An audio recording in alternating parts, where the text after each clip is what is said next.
Stanley Kubrick was born on July 26, 1928, in the Bronx, New York City. The son of a physician, young Stanley developed an early interest in literature and film. Stanley's interest in photography started at the young age of 13 after his father gifted him a camera. He was intrigued by the power of visual storytelling. He attended Taft High School, but his academic performance was poor. However, his passion for photography was clear, and he often photographed for the school's yearbook. Stanley's first break came when he was hired as a photographer for Look magazine immediately after graduating from high school.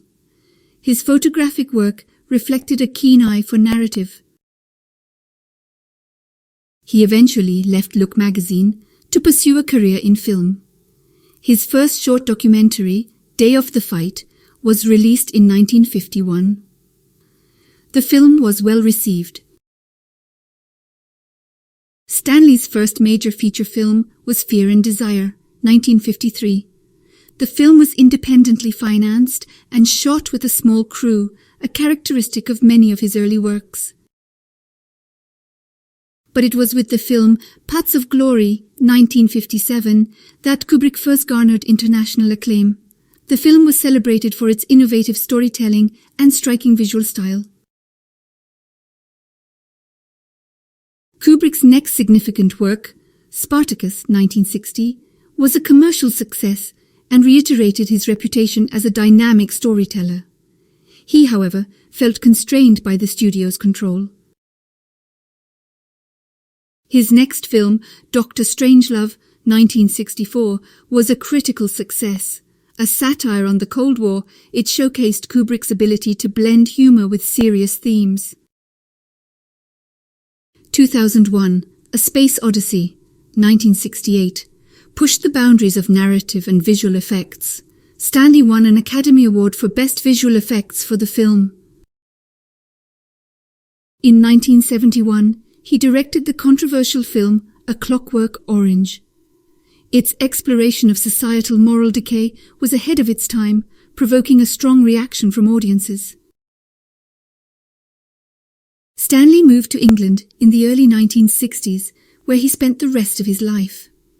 He found the country's filmmaking environment more conducive to his unique creative vision. In 1980, he directed The Shining. This psychological horror film, based on Stephen King's novel, is considered one of the best horror films ever made.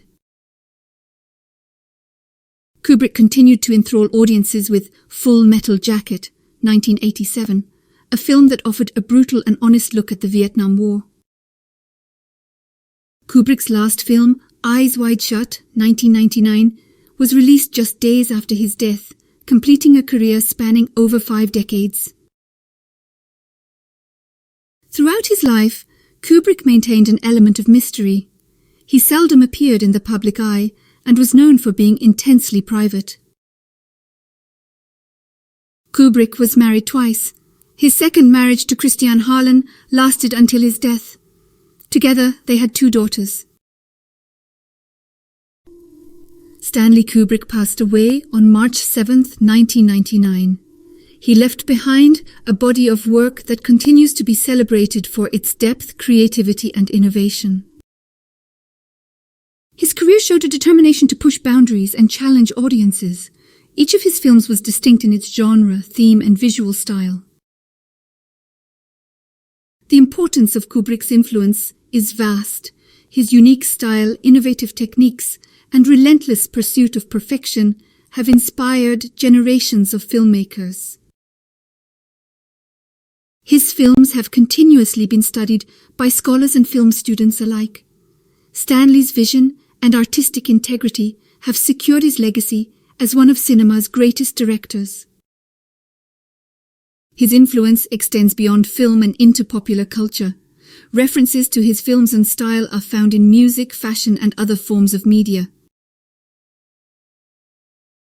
Several posthumous works have been dedicated to him, including an exhibition at the Los Angeles County Museum of Art. His legacy continues to be celebrated worldwide. Stanley Kubrick's work cuts across decades and genres, resonating with audiences of all ages. His unique perspective and dedication have left an indelible mark on the world of cinema. As the world continues to appreciate his artistry, Stanley Kubrick's contributions to cinema will forever be remembered and celebrated. He remains a true visionary in the history of film.